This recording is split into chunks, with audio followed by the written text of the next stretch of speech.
Soya masala curry తయారు చేసే విధానం. ముందుగా మనం ఒక ప్లేట్ నిండా సోయా చంక్స్ని తీసుకోవాలి. ఒక స్టీల్ బౌల్లో కొద్దిగా వాటర్ తీసుకొని గోరువెచ్చగా వచ్చేటట్టు హీట్ చేసుకోవాలి. తర్వాత మనం తీసుకున్న సోయా చంక్స్ అన్నీ ఆ హాట్ వాటర్లో వేయాలి. అప్పుడే మనకి సోయా చంక్స్లో ఉన్న డస్ట్ అంతా పోయి క్లీన్గా ఉంటాయి. మసాలా పేస్ట్ చేసుకోవడానికి మనకు కావాల్సినవి onion pieces and tomato pieces and next garlic. ఇవి 6 పీసెస్ లేదా 7 పీసెస్ తీసుకోండి. అండ్ జింజర్, అల్లం కొంచెం తీసుకోండి. తరువాత ఒక మిక్సీ జార్లో మనం కట్ చేసుకున్న పీసెస్ అన్నీ దాంట్లో వేసుకోవాలి.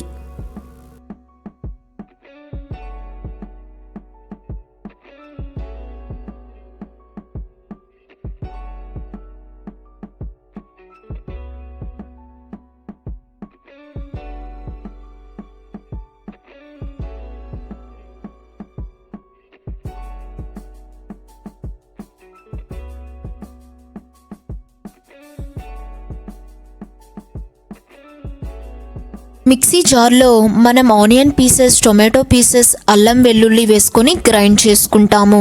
చేసుకున్న తర్వాత మనకి మసాలా పేస్ట్ అనేది ఇలా ఉంటుందండి. ఇప్పుడు మనం ఇది కొంచెంసేపు పక్కన పెట్టుకుందాము.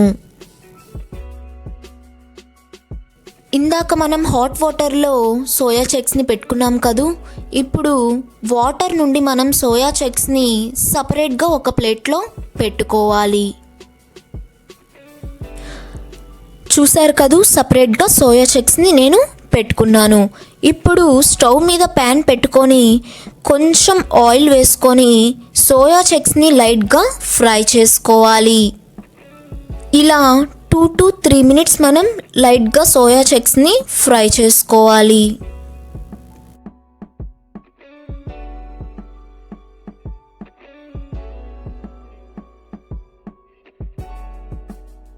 లైట్గా ఫ్రై అయిపోయిన సోయా చంక్స్ని సపరేట్గా మనం ప్లేట్లో పెట్టుకోవాలి. ఇప్పుడు మనం మళ్ళీ ప్యాన్ తీసుకొని ప్యాన్లో 2 to 3 teaspoons ఆయిల్ వేసుకోవాలి. నేనైతే 3 teaspoons ఆయిల్ వేసుకున్నాను. ఆ ఆయిల్లో కొంచెం జీలకర్ర, చిన్న దాల్చిన చెక్క, 3 లవంగాలు, 2 యాలకులు వేసుకున్నాను.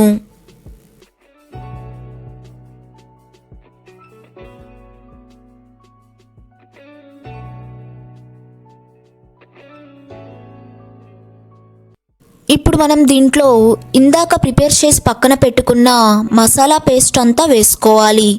వేసుకున్న తర్వాత ఆనియన్స్ స్మెల్ అంతా పోయే వరకు అలా తిప్పుతూ ఉండాలి.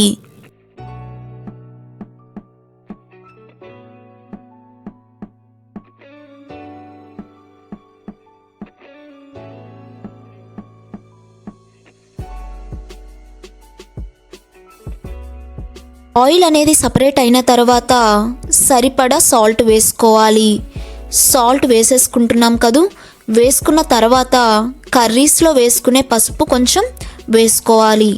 పసుపు వేసుకున్న తర్వాత కొంచెం కారం వేసుకోవాలి.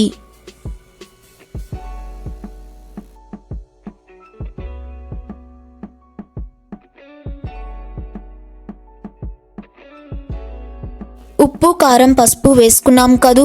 ఇప్పుడు ఆ పేస్ట్లో మిక్స్ అయ్యేలా బాగా ఫ్రై చేసుకోవాలి. ఈ పేస్ట్లో కర్డ్ వేసుకున్న చాలా టేస్ట్గా ఉంటుందండి.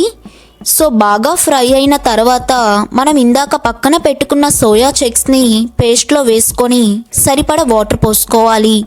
అలా 10 minutes సోయా చంక్స్ ఉడికేటట్టు మనం పక్కన పెట్టుకోవాలి.